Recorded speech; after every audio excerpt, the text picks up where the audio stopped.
મારવાના ગુનામાં 2 પોલીસ કર્મચારીનો નિર્દોષ છોડી મુક્તિ કેશોદ કોર્ટ સમગ્ર વાત કરી તો આ બનાવની હકીકત એવી છે કે દિલીપ કરશન દયાતર રહે કેશોદ વાળાસણ 2017ની સાલમાં જુગાર ધારાની કલમ મુજબ ધરપકડ થયેલી હોય કેશોદ પોલીસ દ્વારા દિલીપ દયાતરને કોર્ટમાં રજૂ કરતા કેશોદ પોલીસ સ્ટેશનમાં ફરજ બજાવતા ASI Chatrabhuj Keshavbhai Ramuliya police constable Chimanbhai Ebhabhai ચુડાસમાએ લાકડી અને પાઇપથી દિલીપ દયાતરના હાથ પગ મારવાની ફરિયાદ દિલીપ દયાતર દ્વારા કેશોદ કોર્ટમાં રજૂ કરેલ છે। કેશોદ કોર્ટ દ્વારા જુગારના આરોપી દિલીપ દયાતર મેડિકલ તપાસ કરવામાં આવેલ છે। બંને પોલીસ કર્મચારી વિરુદ્ધ ગુનો નોંધેલ કેસ ચલાવવાનો હુકમ કરેલ। બંને પોલીસ કર્મચારીના એડવોકેટ માળિયાહાટીના મશહૂર ધારાશાસ્ત્રી સુધી દત્તા તેમજ કેશોદના પ્રખર ધારાશાસ્ત્રી વિશાલ જોશી દ્વારા ધારદાર દલીલ કરવામાં આવેલ છે। બનાવ સમયે બંને પોલીસ કર્મચારીને પોલીસ કસ્ટડીમાં ઈજા પામનાર દિલીપ દયાતર હતો નહીં તેમજ પોલીસ સ્ટેશનમાં બંને કર્મચારીની હાજરી ન હતી। દિલીપ દયાતરના સગા પોલીસમાં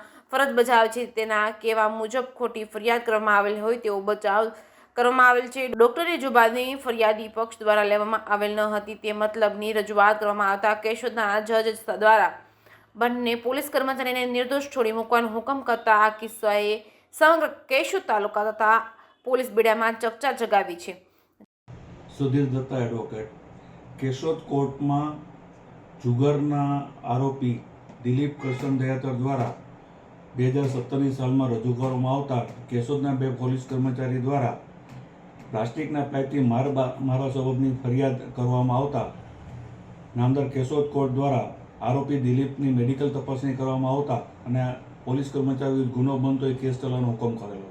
ત્યારબાદ કેશોદના બંને પોલીસ કર્મચારી દ્વારા અમને વકીલ તરીકે રોકવામાં આવેલા અને અમારા તરફથી એવો બચાવ લેવામાં આવ્યો કે જે સમયે આરોપી મારવાનું કહે છે તે સમયે આરોપી અમારી કસ્ટડીમાં નહોતા, પોલીસ કસ્ટડીમાં નહોતા તથા તેના સગા પોલીસના કહેવાથી અમારી સામે ખોટી ફરિયાદ કરવામાં આવેલ છે। ડૉક્ટરનો પુરાવો તપાસવામાં આવેલ નથી તેવા કાયદાકીય મુદ્દાનો બચાવ લેવામાં આવતા કેશોદના નામદાર જજ સાહેબ દામોદરા સાહેબ દ્વારા પોલીસ કર્મચારીઓને નિર્દોષ છોડી મૂકવાનો હુકમ કરવામાં આવેલ છે।